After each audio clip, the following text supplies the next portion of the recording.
Hello, my name is Ian Shepherd. I'm a mastering engineer and producer. I run a company called Mastering Media and a website called Production Advice, where I try to help people make their music sound great. I've recently launched a home mastering course to help people get better results mastering their own music at home. And the people on the course often ask me whether I prefer analog or digital, what gear I like, do I use plugins, which plugins do I like? And all of those are really interesting questions, but I think people get too obsessed with the processing in mastering.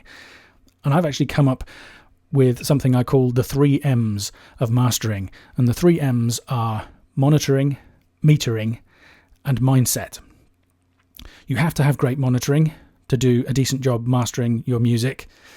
It has to be a specific kind of monitoring. You have to have it set up right. It has to be calibrated. You need the right mindset. You need to know what your goals are, what you're trying to achieve, what overall sound you want for the music when you've finished.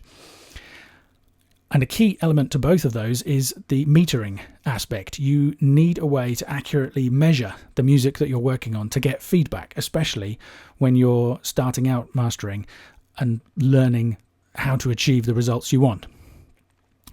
So in this video, I'm briefly going to show you some of my favorite metering plugins, and then I'm going to show you how to use one of them to level match your music before you start the rest of the mastering process. So the 4 options I've got here are the TT dynamic range meter, which many of you may already be aware of, the TC Electronic LM6 loudness meter, the NewGen Audio Viz LM-H meter, and the Klanghelm VU-MT.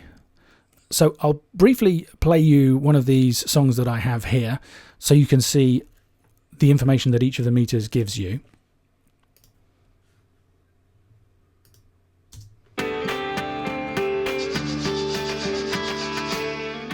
And this is a song called Infinite Hotel by Beatatone Distraction.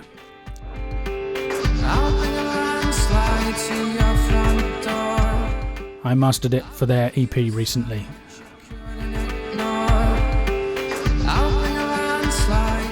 So if you look at the TT meter first, it's showing us the RMS level of the song here in the dark green bar. It's showing us the peak level on the outside in the thinner ones. And in the center, it's showing us the crest factor. That's the difference between the peak and the average level. And it's a good indicator of how much dynamic range is left in your music, how much you're squashing it up against that 0 dB full scale peak. And you can hear and see, if I skip it onto one of the louder sections of the song, the meters are turning red to show us that we have a dynamic range or a crest factor of less than 8 dBs here. And you can see something similar on the other meters here. I have all of these calibrated to the same level. I've chosen to calibrate the VU meter to read 0 at -10 dB full scale. And I've chosen to calibrate the LM6 here to a reference level of -10 loudness units. Those are the new loudness units that the ITU introduced last year and which are going to be used in broadcast in future, and quite possibly in many other consumer electronics applications as well. The NewGen meter here is showing us a graph, a history graph of the loudness units that it's measuring. You can see here's where I skipped it to the loud section of the song. It has a really nice feature where it shows us the variance in loudness, like a history of the dynamic range of the TT meter that shows up here. So we can see that there's a wider range there, and as it gets pushed up louder and louder for the really loud section, that dynamic range is reduced. It also has a very nice true peak capability here, which will show what the actual peak level of the audio is. The LM6 shows us something similar, but it uses this nice radial display method. It sweeps around and fades out when it starts to double back on itself, a bit like radar on a ship. And it also gives a nice clear indication. Here's the -10 reference where the signal turns yellow, so we can see how loud the loudest sections are and how the loudness overall varies. And with both of these meters you can change the scale that you're looking at them on, so you can choose to look at the loudness of a single track, or in fact, for example, an entire album. The TT meter is available from the dynamicrange.de website in return for signing up as a paid member, which is about $30, I think. The NewGen and the TC electronic meters are professional tools and are both hundreds of pounds each. They're both very good. I particularly like the history and the variance range on the NewGen meter. But perhaps my favourite meter of all is this one here, which is an emulation of an analog VU meter. And that's the kind of meter that I was used to judge loudness with when I was training as a mastering engineer. It's a traditional needle meter. It's not fantastically accurate. It doesn't have a history function, but I find it very useful. And I'm just going to use it to show you how you can judge the level of music with it. So let's imagine that I wanted to take this second song, which is called Behold by Joe Gilder from homestudiocorner.com. If I wanted to master this, perhaps for a compilation album, to fit in, to balance with this song here, which is what the mastering process is all about, the first and most critical thing is to get the levels balanced. Until the levels are balanced, you can't make accurate judgments about the EQ or any dynamic processing that you want to use. So there's no processing here at all other than a limiter on the output. For this demonstration I'm using isotope ozone limiter. That's just to stop any clipping. And I'm just going to, well, first of all, I'll play you a little bit of this song so you can see how the levels compare on all the meters.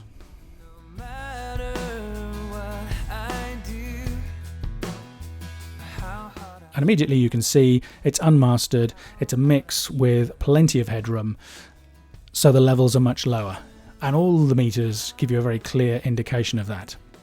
Now I've actually added a gain plugin to this clip just to lift up the level by about 9 dBs to begin with. So now the levels are closer, and that's simply because there isn't enough range in the Wavelab's clip gain function here. And by the way, you can use these techniques in any digital audio workstation. I'm using Wavelab because it's the one that I like to use in my home studio for mastering. But the same principles apply whether you're using Logic or Pro Tools or Reaper or any of the popular applications. So I'm just going to lift up the clip gain here, and I'm watching the VU meters up here, and I'm just going to get it so that the average level is around 0. They are so strong, they are so strong, but you came to take my place. And now you can see on all the meters the levels are much closer to what we had for the beta tone distraction song here. They're not equivalent because Joe's song so far is not as loud, but if we skip ahead to the end of the song where it's reached its peak,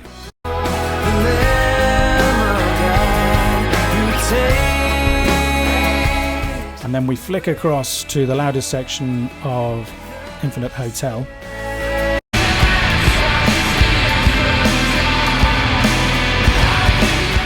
now all the meters are showing a little bit of extra gain there. This was the loud section of Joe's song. This is what's playing currently. The meters here, the VU meters, are pushing right up to +3. We can see an extra couple of dBs. So I'm going to lift the level of Joe's another couple of dBs and try that again.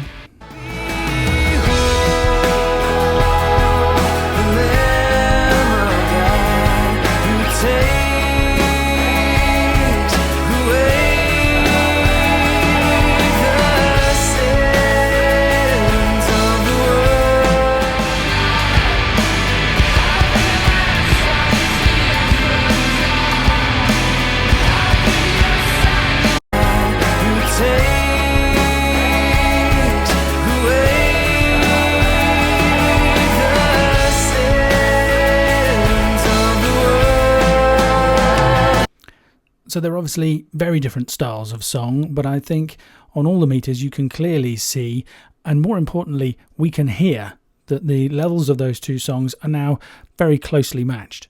Now, of course, the waveforms don't look the same because I've got a gain plugin on Behold. If I bounced that track out and brought it back in, then the waveform would look more similar to Infinite Hotel. Now that those two tracks are balanced in level, we can start to listen really carefully and decide whether we want to make EQ changes to balance these songs together. I think that Behold is hitting the limiter a bit hard. If we take a look at Ozone, we can see that it's clocking up to 6 dBs of gain reduction on the limiter at some points. That's probably working the limiter a bit hard. I think it would be better to get some compression in there. Some compression is a softer, more musical way of controlling the dynamic range of the song. Or conceivably, we might decide that Joe's song doesn't need to be that loud and that this song should be turned down. That would depend on the album and the context. But I hope that's useful for you. I really recommend you try this out. The VUMT VU meter is only €6, I believe. So it's an absolute bargain. I don't see any reason why anybody shouldn't try downloading that and using it to help level match their music more accurately so they can get better results when they're mastering.